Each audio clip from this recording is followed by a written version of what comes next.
I'm Sam Rose, and this is Commerce is Chaos, the podcast for consumer brand founders who know that building a business is messier than the highlight reel shows. Your supplier just missed their deadline, your top product is out of stock, and your competitors somehow just launched the same thing at half the price. Sound familiar? Every week, we dive into the real problems that keep founders up at night, from inventory disasters to supply chain nightmares, because surviving the chaos is what separates brands that fail from brands that scale. All right. Well, I'll kick us off here. And thank you so much for coming on, Greg. Having you here is truly a pleasure for me. And I can't imagine anyone in operations who's had a more wild ride growing so rapidly over the past few years than you at the helm at Dude Wipes. So, disrupting, and I'm talking to a lot of category disruptors this season, and Dude Wipes is like in front of us as one of the benchmark examples of just like taking something that's boring and old and completely flipping the script. So I want to talk to you about the scaling piece of it and what your personal experience has been like in that. And I mean, 25,000 more locations. How many locations are you guys in now? Oh man, yeah. I mean, we're everywhere. To be honest, I don't even know the number, but it doesn't yeah, even matter. It's ubiquitous. Yeah, you and Trident Gum. we can't count it anymore. So once you're in every gas station in America, you've kind of made it. Yeah, exactly. That's a good way of looking at it. Yeah. If you can get it into all the 7-Elevens, you've gotten somewhere. Into all the 7-Elevens, yeah. Yeah. I feel like this is one of those brands that might have been like a 7-Eleven style incubator, like fuck around and find out. Yeah, yeah. Just that and grape soda.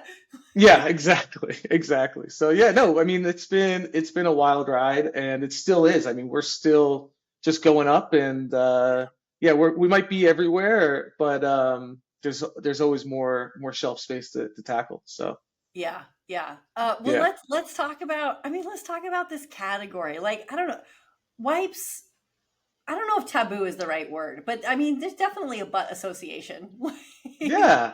And babies and all of that. And that's got to make having conversations with like reps and retailers, interesting. Not because you're bringing anything to the table. Obviously you're not, but because you are opening a conversation that sometimes makes other people uncomfortable, which is For like, sure. How efficiently does this clean my butt?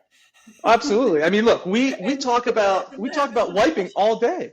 Yeah, we talk about wiping butts all day. We really own that what we do, right? So I think one of the things that makes it easier to have these conversations is just the approach we've taken, right? We've taken this taboo topic, bathroom conversation that people don't really talk with one another, and we've flipped the script and we've made it fun to talk about, and we've given a platform for people to express their bathroom experiences, which I wear my dude shirt or a dude hat like every day, and I run into somebody who's like, Dude Wipes, like, oh my God, and then I get a bathroom experience story and I'm like, right. Okay, cool, thank you, thanks for sharing that. And that's just what the brand has done. Yeah, exactly.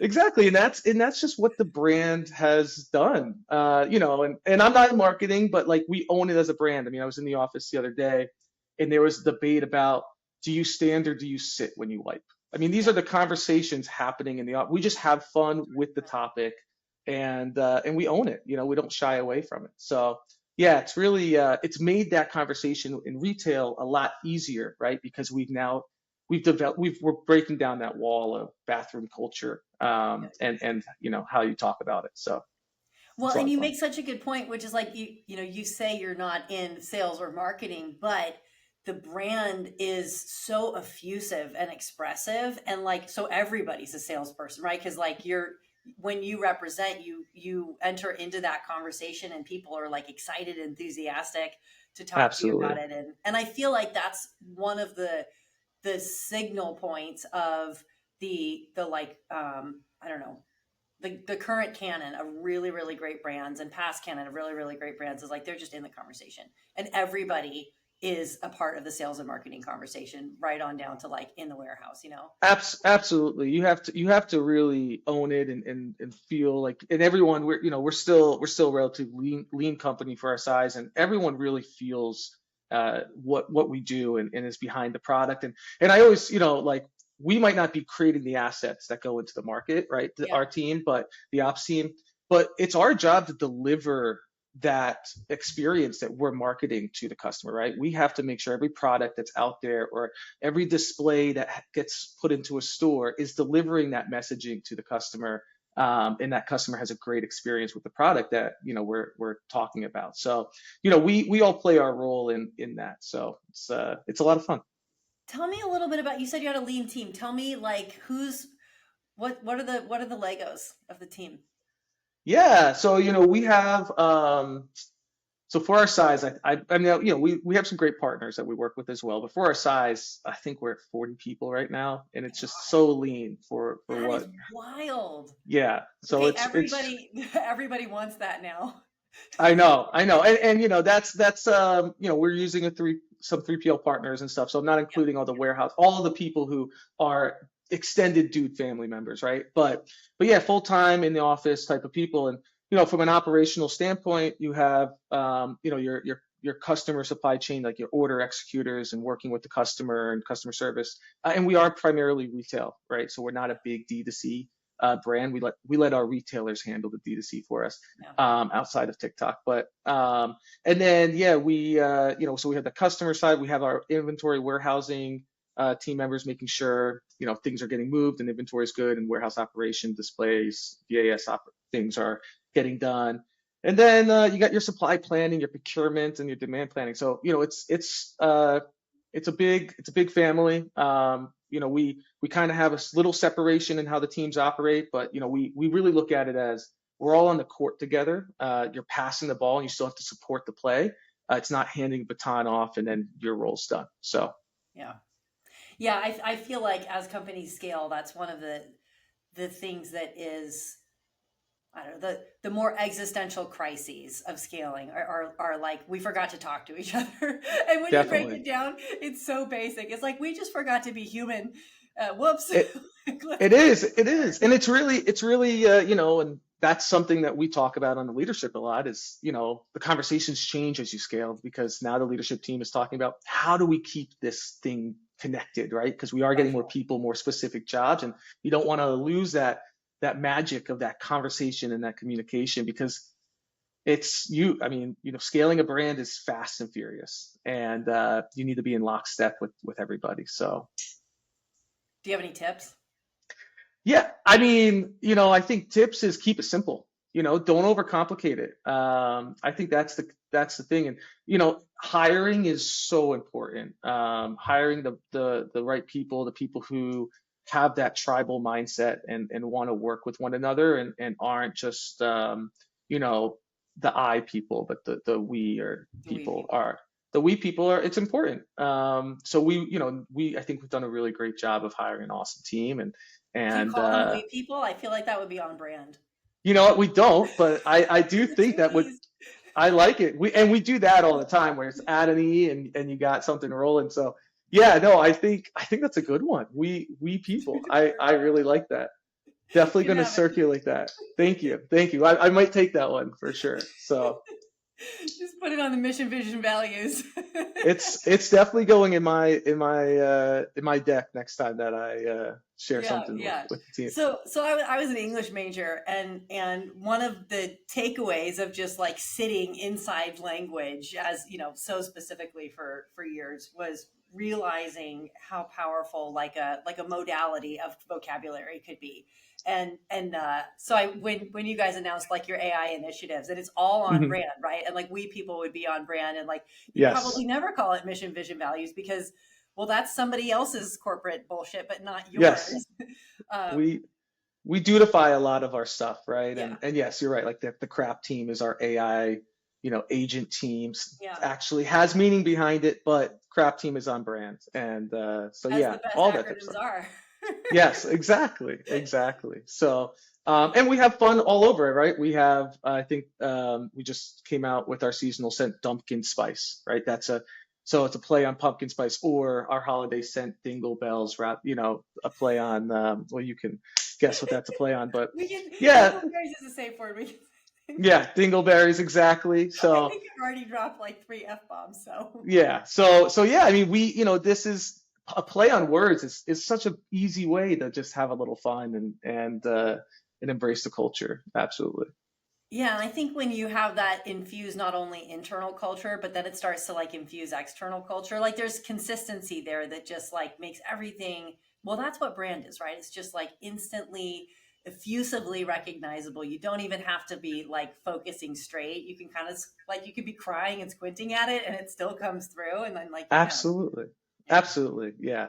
We Uh, want everyone to feel that brand. So Having said all of that, and you know, the best brands do this, and you have in a way that feels authentic and organic, and like, how could it be any other way? But I know, because I know that you guys are like incredibly data driven, and you probably have had like a ton of market research helping you kind of like to direct some of these decisions. So how, like, when the data says one thing, how do you interpret that through the dude lens?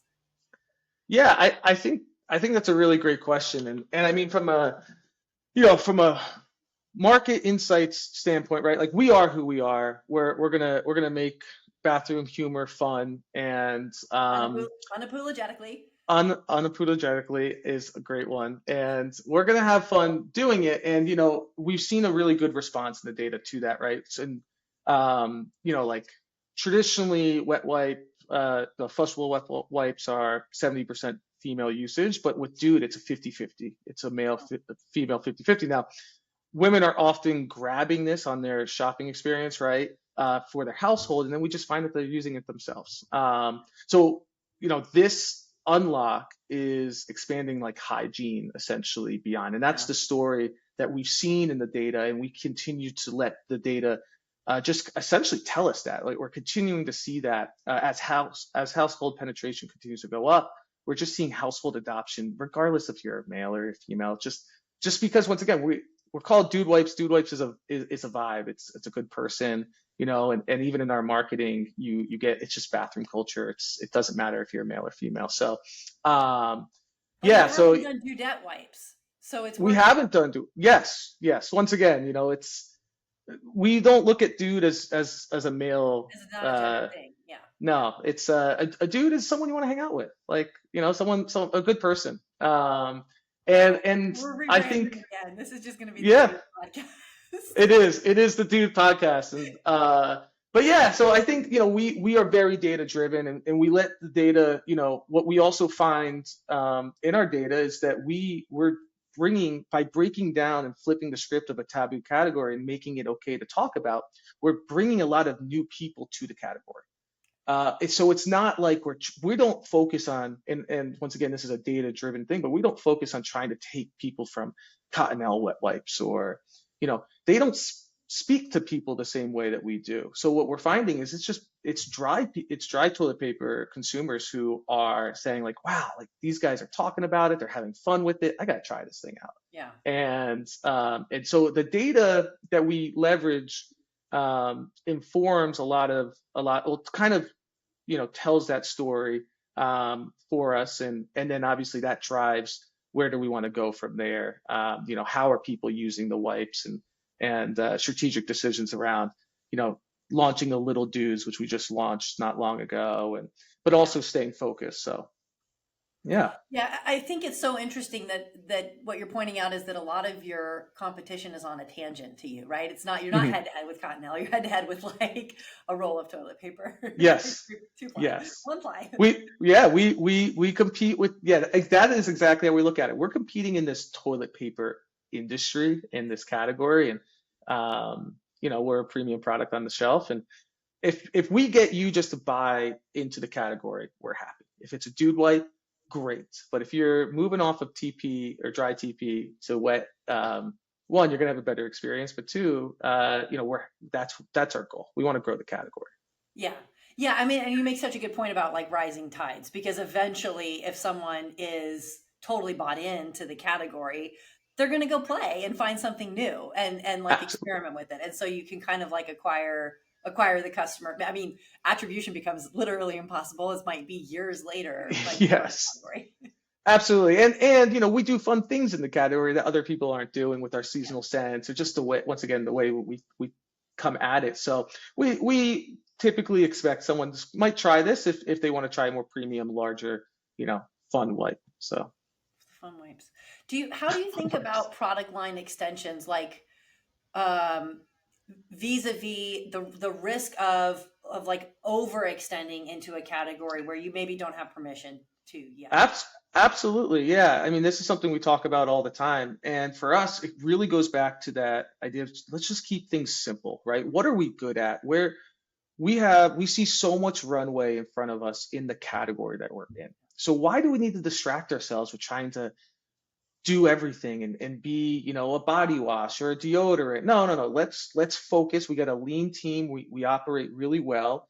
And let's just dive in and let's dominate this category and let's get all the market share we can in this category. And so that's really, the decision. Now, once, that doesn't mean we don't innovate and we don't try to be creative, right? We do those seasonal scents or even just new scents, or we just launched Little Dudes, which is a very logical. It's the same supply chain. It's the same. It plays right into our marketing. We don't separate how we market, right? Now it's just another thing that's part of our marketing. So, and it gets us into another aisle, right? We're now in a baby wipes toddler aisle, which Little Dudes is, it is a toddler wipe. It is a flushable wipe. It is not a baby wipe.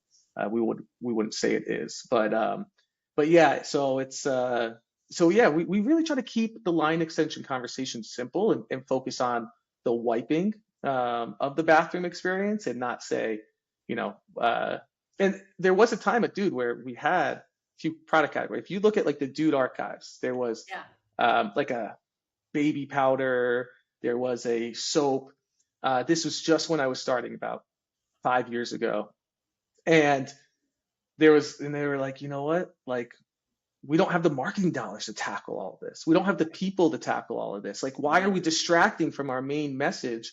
And we just closed that down and we've just kind of focused, right?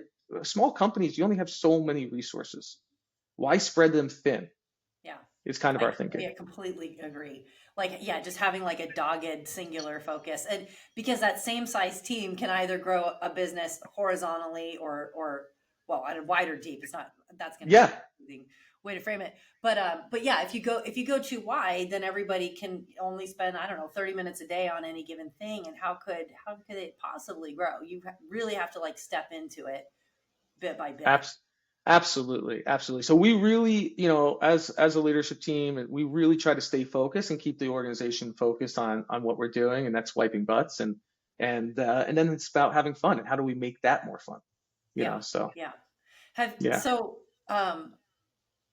is there a signal that you guys would look to where you're like, okay, we've reached max penetration of butt wiping, like everybody is wiping, every time with it. So I think we're in a, where does it top out?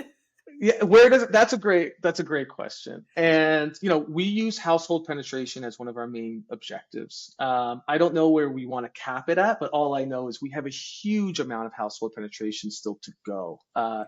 And that's, we're in a really unique, Dude Wipes is in a very unique category. The category itself is growing. So and we're driving that growth as a brand leader and the category disruptor, but that's something that a lot of people enter brand or categories that are kind of stuck, have hit a wall and they're fighting for share of a category that's not growing. We're in a unique scenario where we're in a category that's still growing. So the category itself, household penetration is going up.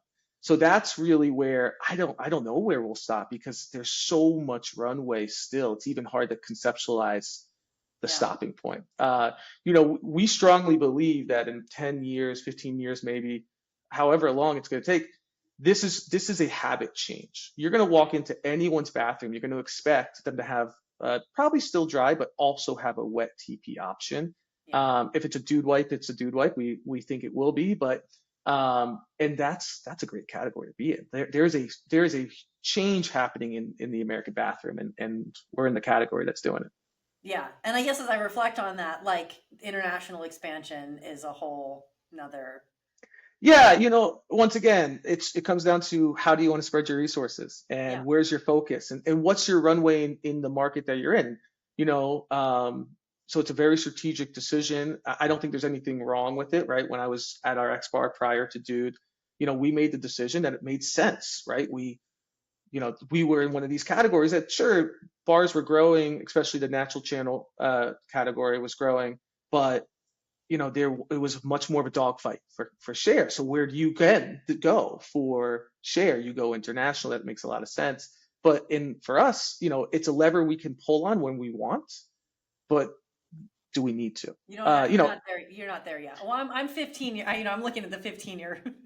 Yeah. I mean, you'll be there, but then you get into, you have to. Then there's a lot. We've been very focused on meeting all the requirements and specifications for flushability here in the U.S. So then you have to also consider that. So to keep it simple, right? How's your supply chain built? How's your product built? And there are countries that we can plug into right away, but then there might be some other ones that we don't. And we got all that type of stuff you have to look at. But so, it all goes back to, it is something that we talk about a lot, but it all goes back to keeping it simple. And how do we want to keep the company focused and deploy our resources and our dollars? So right now, I don't think it's a priority, but I wouldn't say it's off the table. Yeah. It's like the developing nation story of like once a developing nation starts to use toilet paper, they don't really want to go back. Definitely. And this is probably a smaller incremental step, but like once you start using flushable wet wipes, you pretty much don't want to go back. It's so true. And then you're like, well, I know people who don't use it, and I'm like, just give it a chance. I'll send you a pack. Like, just use it for a few days. And then you'll realize when you stop using it, you're like, I just don't feel clean. Like, I just don't feel it's clean. So it's a hook too, which is just such a, it's a real, you feel it, you mentally think it once you stop using it. So yeah, it's, we know it's going to take over the world. It's just going to be a matter of time. Just a matter of time.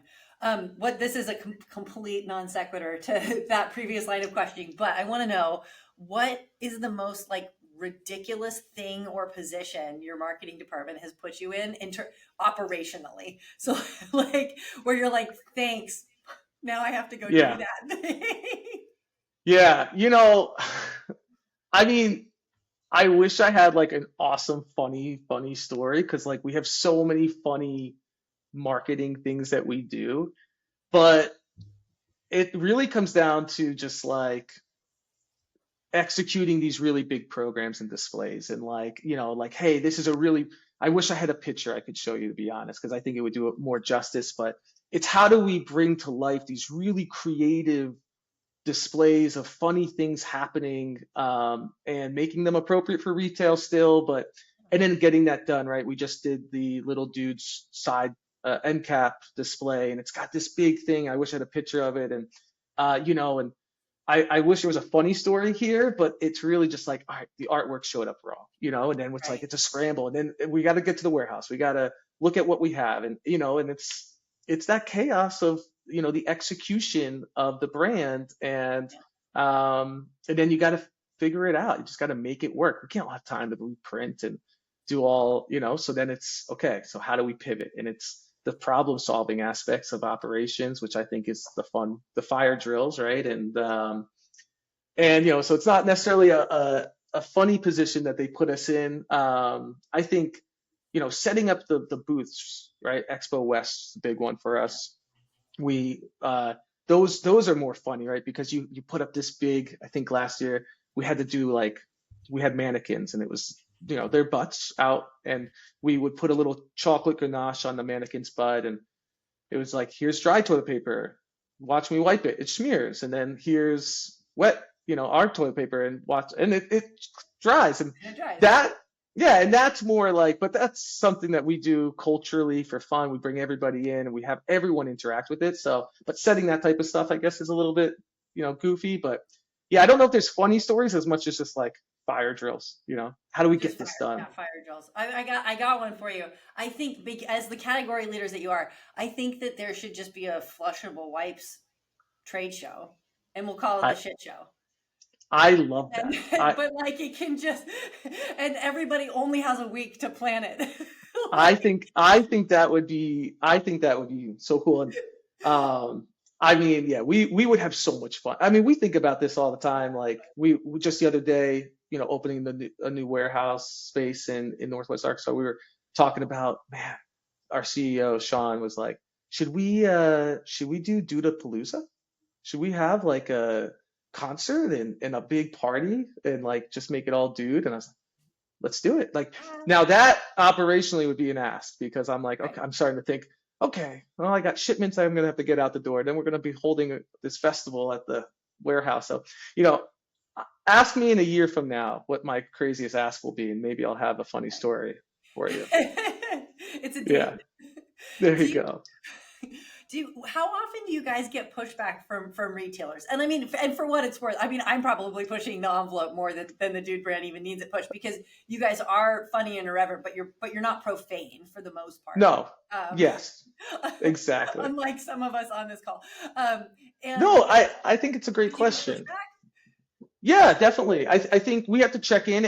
I mean, definitely in retail, I think we have to be thoughtful, and there's a few art considerations that we have to do from especially on the display side of things. Yeah. But really, I think we got more pushback when I first started than we do even today, right? And that's because we've been breaking this wall down and making this platform of talking about poop and talking about wiping and bathroom culture. And now it's kind of getting accepted. Like it's just becoming okay. There were definitely companies and retailers that were more okay with it 3 years ago, and other ones that are just came, okay, fine. Like I need this in my stores, so yes, I'm okay with it. Um, but I can tell you, not all retailers are jumping on Dingle Bells. Like, I don't need to have, like, I don't know yet. And Yeah. I'm not, even Dumpkin Spice, which isn't, I think Not as that bad, bad. right?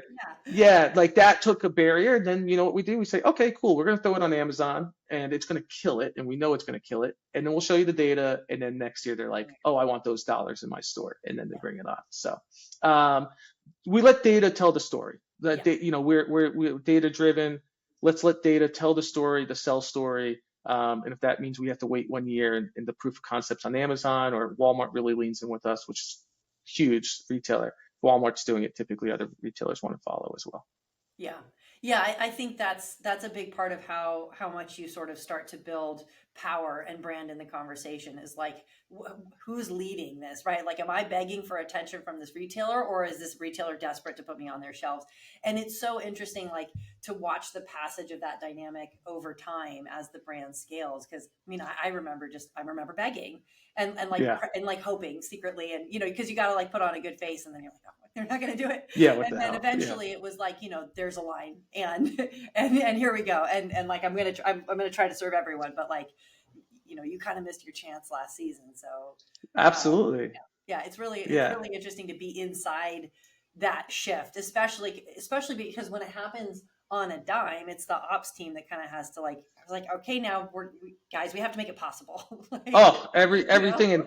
And for us, we really saw it hit this year. This year has been one of our toughest years on inventory, and not because we had any problems with inventory, but because we are growing so fast that we're having a hard time keeping up. We have a plan for the year, and when you're blowing that plan out of the water, you've got stress on the system. And luckily we're a big company. We can, a bigger company. We're out of the startup phase, and we can figure out how to handle that. But as startups, and that's a real challenge actually when you grow too fast. It's you got to be okay with saying no Yeah. sometimes too when you really start catching fire. How have you guys, and I don't know if you're on the front lines of this conversation, but I know it affects you at least substantially if you're, and maybe you are on the front lines of it, but like balancing accessing outside capital versus like waiting a little to bootstrap it to like, the next inventory turn. Yeah, absolutely. So, I've obviously we look at all of that and working capital and we I really appreciate the way when I came in, the dude was so in 2021, dude was really just catching fire. I mean, they were always steadily growing. And up to that point, I think they at one point tried to raise a little money in early COVID days when things kind of caught fire. That was our big like break because no one had toilet paper, but everyone had dude wipes. So Yeah. it was forced trial. And a lot of they weren't successful in being able to get anyone on the hook for what they were hoping the value, and I wasn't part of this conversation, so I don't have all the details, but they essentially they just focused on the fundamentals, keep it simple, keep it focused, and let's bootstrap ourselves. And so we believe strongly, and I appreciate the way the founders went about this, is fundamentals. We are building a fundamentally strong company. We have to be okay with saying no if an opportunity comes up, and we don't want to stretch ourselves too thin.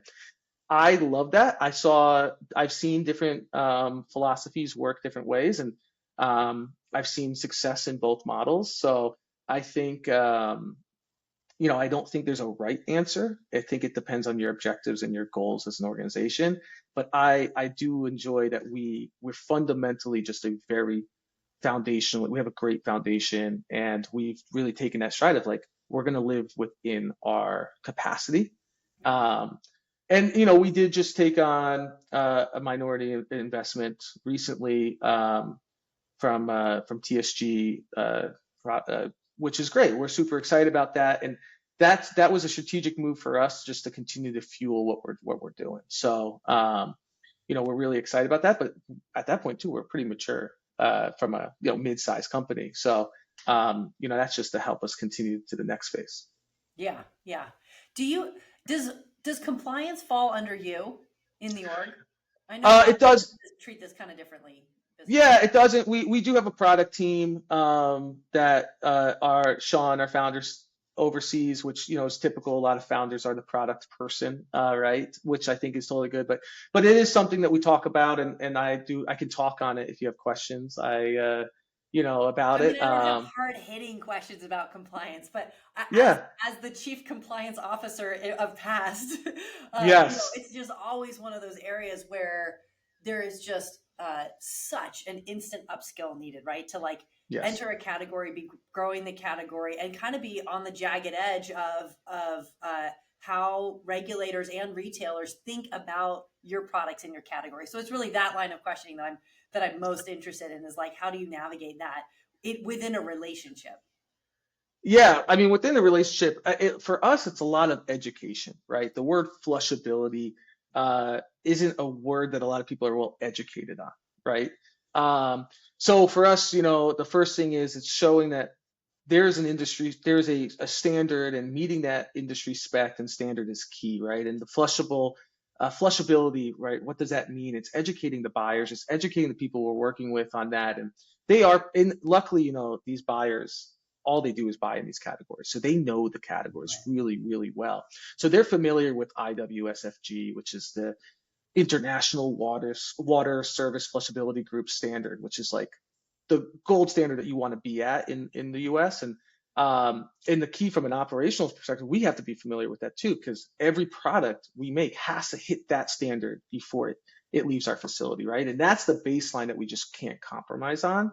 And then from there, you got to stay close to the conversation. How is it evolving? How is it changing? How are we educating consumers, right? And in that, like as Dude Wipes, we've joined like the Flushable Alliance, which is with other big players in our industry, where that's where we get to be close to how regulators are looking at this and how the country is evolving. And we would love to see more non-flushable regulation come in, labeling better on products.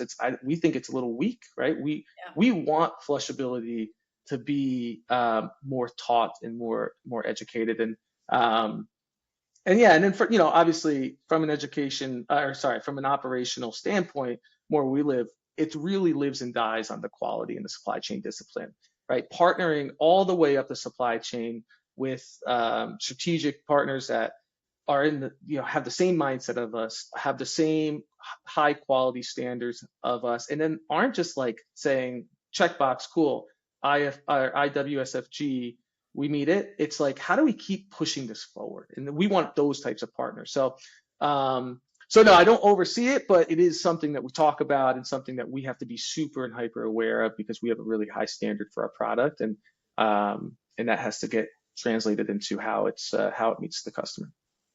And I think you make such a good point about sort of compliance helps, right? Like regulations really help. And one of the ways that they can help folks in operations the most is just by eliminating or making more narrow the gray areas. And Yeah. because it's so difficult to interpret ambiguous laws. And so my primary experience, and particularly, with reference to regulatory compliance, is in like cookware and housewares.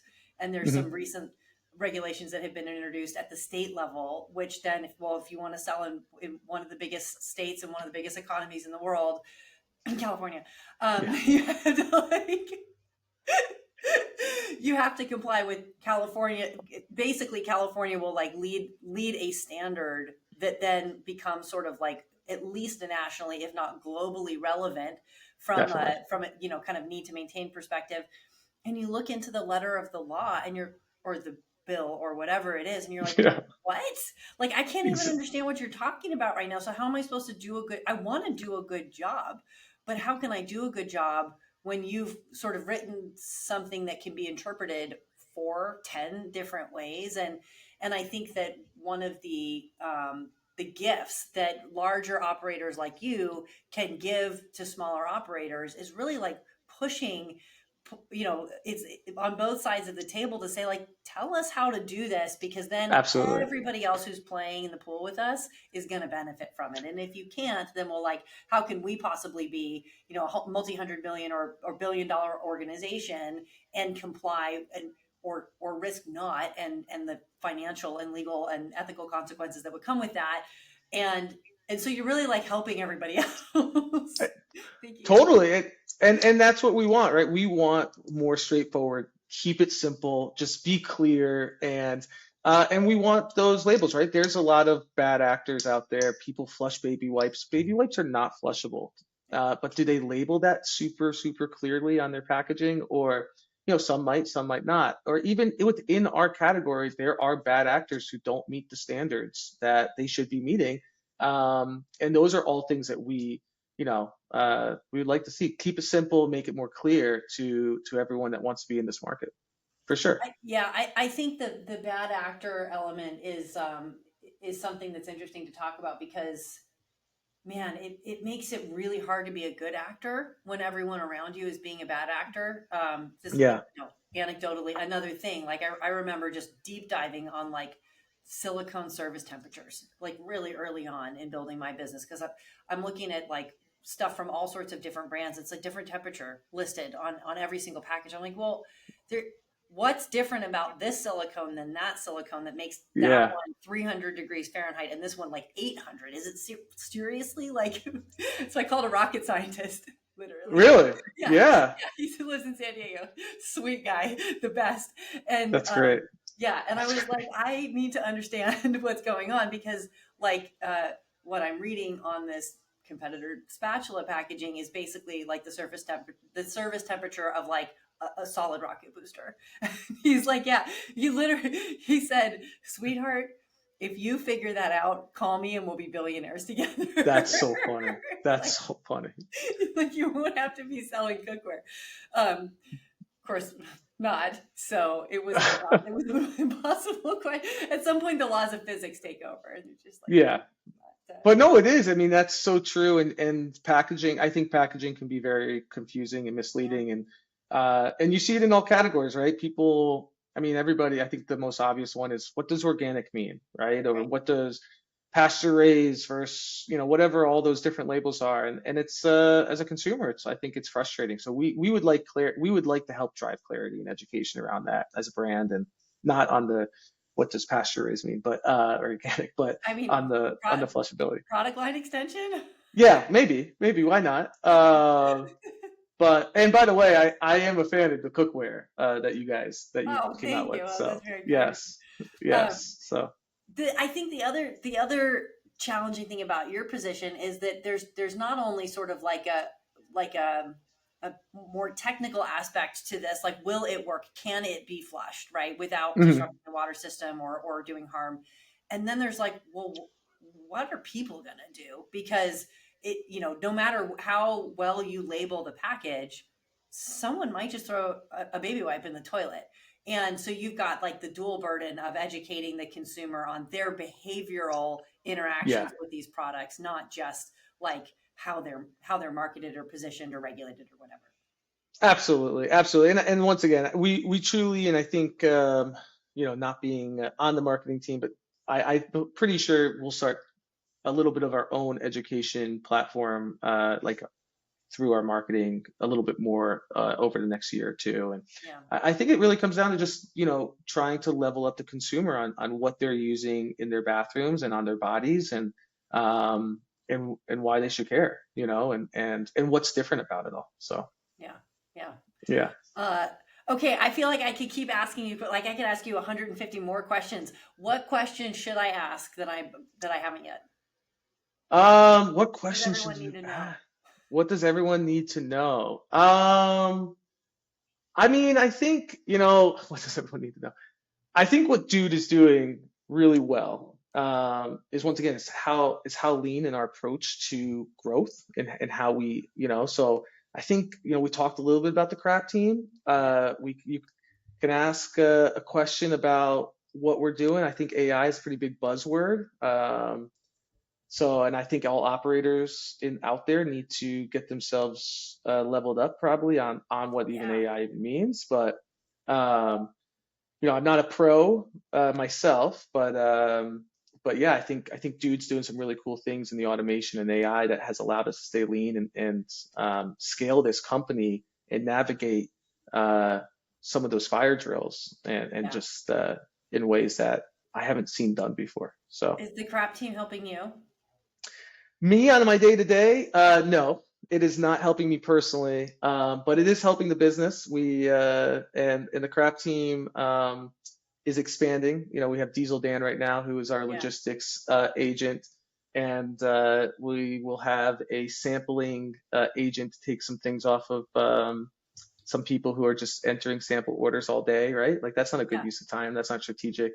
So, but yeah, I think for us, it's don't get complacent in what you're doing. Like if you're doing something, we want people managing exceptions, not managing just like the flow of business, right? Yeah. So Yeah. it's all about breaking down with people and working with different people across the business and especially in operations, saying like, okay, like do you really need to open and look at that order, right? Or Right. can we have some type of automation? So yeah, I don't know. I think if you would ask me, something that we're doing pretty cool on the operational side is we're pushing this automation AI world kind of forward. But the big call out there is we don't force AI. We it's in our toolkit of automation. I think anybody who's forcing it, you're probably doing it a little wrong.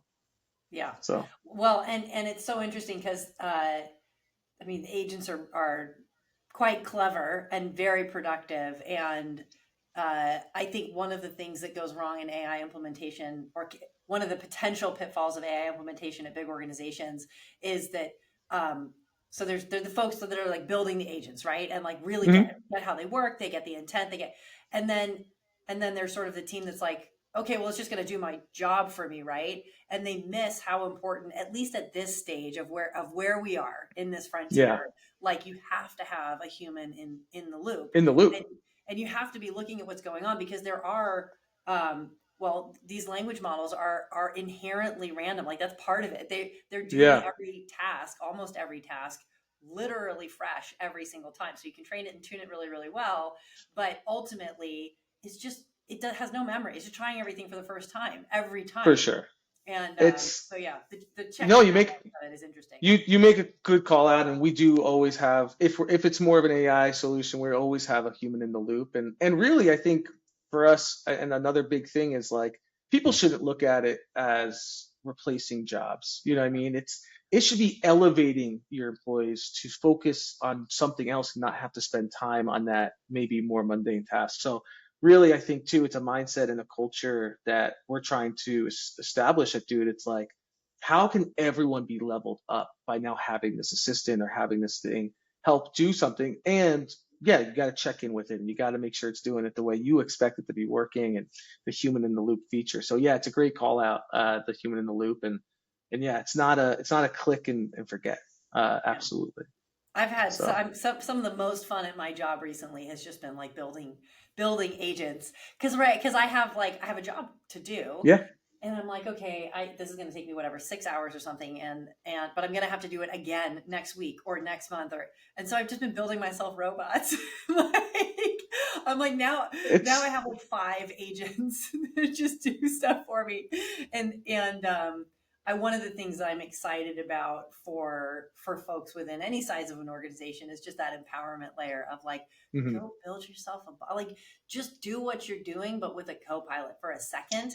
And like, absolutely. you know what I mean? Absolutely. I mean, you're hitting you got it. Like that's our philosophy.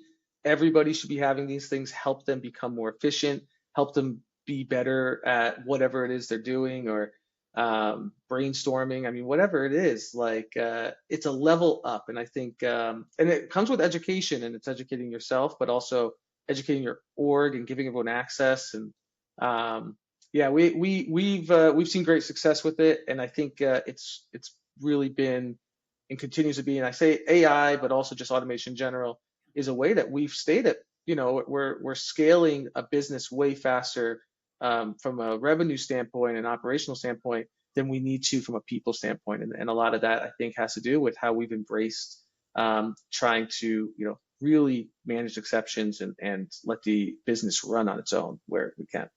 Yeah. Exception-based processing is like one of those sort of like niche Illuminati phrases that I'm like mildly obsessed with. Yeah, I mean, how you fully get there, I don't know, right? I don't know if But just, anyone will. yeah, totally right. Yeah. Like the impossible dream, but getting closer and closer, looking at, news, not noise really is another way to think. Absolutely. Yeah, and once again, it goes all the way back to that core, keep it simple, right? It's how do we simplify business for people and take away the noise. Yeah. So I think yeah, so I think that's one interesting thing that dude's doing and that we're finding success with that's relatively new for us and we're having fun and making dudifying it a little bit, adding the dudeness and Yeah. yeah, so it's but yeah, there's a lot. We're on a wild ride here, so we're having a lot of fun doing it. Greg, you know how to pick them.